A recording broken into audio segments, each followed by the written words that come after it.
हे पहा, आज आपण इथे बनवलेली आहे सुक्या नारळापासून बनणारी झटपट अशी बर्फी। ही बर्फी आपण उपवासाला पण खाऊ शकतो आणि घरात जर कोणतं फंक्शन असेल तर त्या दिवशी पण ही बनवू शकतो। ही बर्फी कशा प्रकारे बनवायची, यासाठी काय काय साहित्य लागतं याची पूर्ण रेसिपी आपण या व्हिडिओमध्ये पाहणार आहोत। चला तर सुरू करूया मग आपल्या आजच्या recipe. Hello everyone, food recipe या चॅनलवरती आपल्या सर्वांचं स्वागत आहे। तर आज आपण बनवणार आहोत सुक्या नारळाची बर्फी।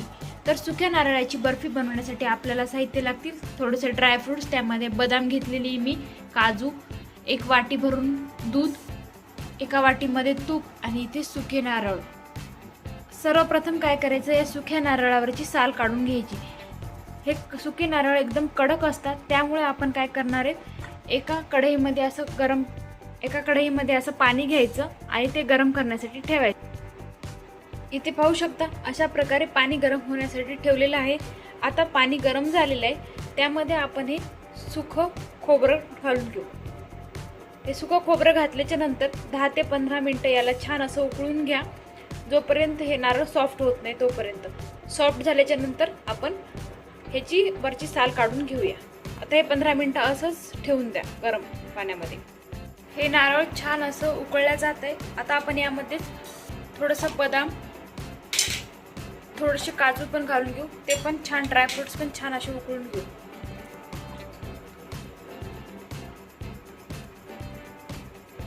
ड्रायफ्रुट्स ऑप्शनल आहे, तुम्ही टाकायचं तर टाकू शकता, नाही टाकले तरी चालते। हे पहा, इथे तुम्ही पाहू शकता सगळे ड्रायफ्रुट्स आणि आपलं नारळ छान असं उकळल्या गेलेले। आता याला बाहेर काढून थंड होऊ द्यायचं। अशा प्रकारे याला छान असं बाहेर काढून घ्यायचं।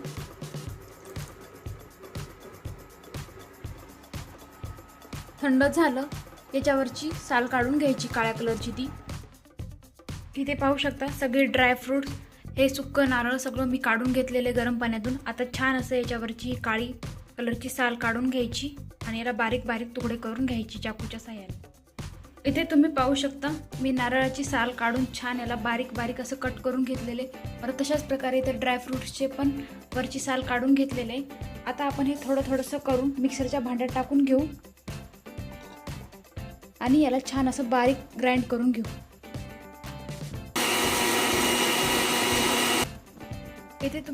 इथे तुम्ही पाहू शकता मी इथे नारळाचं बारीक कूट करून घेतलेले, त्याच प्रकारे ड्रायफ्रुट्स पण मिक्स करून घेतलेले आहेत। छान असं मिक्सरमधून ग्राइंड बारीक करून घेतलेलं आहे। चला तर मग सुरू करूया आपण आपल्या रेसिपीला। सर्वप्रथम एक कढई ठेवून घ्यायची, नंतर त्यात 2 चमचे तूप घालून घ्यायचं।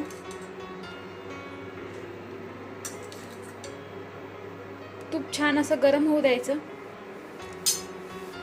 इथे आपलं तूप एकदम गरम झालेलं आहे। आता आपण यामध्ये हे पूर्ण सारण टाकूया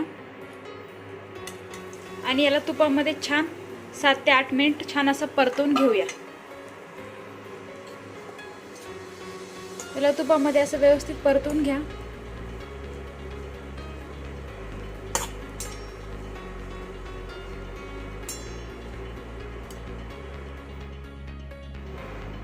या मिश्रणाला छान असं मी तुपामध्ये भाजून घेतलेलं आहे। याचा कलर चेंज न होऊ द्यायचा, कलर चेंज होईपर्यंत याला भाजायचं नाहीये, अगदी थोडंसं प्रमाणामध्ये भाजून घ्यायचं। आता हे आपलं भाजून झालेलं आहे। आता आपण याच्यामध्ये दूध टाकून घेऊ।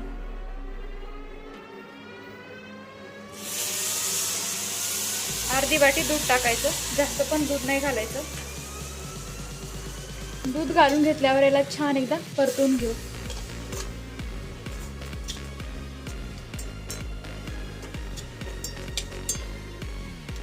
आता आपण याच्यामध्ये साखर घालून घेऊया।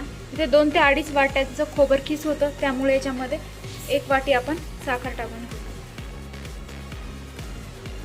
साखर टाकून याला छान असं परतवून घ्यायचं। यामध्ये आपण जी काही साखर घातलेली आहे त्या साखरेला पाणी सुटेपर्यंत याला छान असं शिजू द्यायचं। तुम्ही इथे पाहू शकता आपलं बर्फीचं सारण छान असं शिजलेलं आहे। आता आपण एका तूप लावलेल्या प्लेटमध्ये हे सारण काढून घेऊया। तुम्ही इथे पाहू शकता बर्फीचं सारण मी तूप लावलेल्या प्लेटमध्ये काढून घेतलेलं आहे। हे गरम गरम असताना त्याला छान असं सेट करून घ्यायचं। थंड झाल्यावर हे व्यवस्थित सेट होत नाही, त्याच्यामुळे गरम असताना त्याला छान सेट करून इथे तुम्ही पाहू शकता बर्फीचं सारण मी छान असं स्प्रेड करून घेतलेलं आहे व्यवस्थित. याच्यावरती थोडंसं तुम्ही परत खोबरकीस असं टाकून घ्या. अशा प्रकारे व्यवस्थित टाकून घ्या आणि ही बर्फी आपली सेट होण्यासाठी 10 ते 15 मिनिटं फ्रीजरमध्ये ठेवून द्या. हे पहा, इथे तुम्ही पाहू शकता मी सेट होण्यासाठी फ्रीजमध्ये 10 ते 15 मिनिटं ठेवलेलं होतं. आता बर्फीचं मिश्रण छान सेट झालेलं आहे. आता आपण याच्या हव्या तशा आकारामध्ये वड्या पाडून घेऊ. हे पहा, इथे मी मस्त वड्या पाडून घेतलेल्या आहेत. आता आपण ह्या वड्या छान काढून घेऊया. हे पहा, याच्यात छान मी मस्त अशा वड्या घालून घेतलेल्या आहेत. तयार आहे ही आपली सुक्या नारळापासून बनणारी बर्फी. तर कशी वाटली तुम्हाला ही रेसिपी? जर व्हिडिओ आवडला असेल तर व्हिडिओला लाईक आणि चॅनलला सबस्क्राईब करायला विसरू नका. धन्यवाद.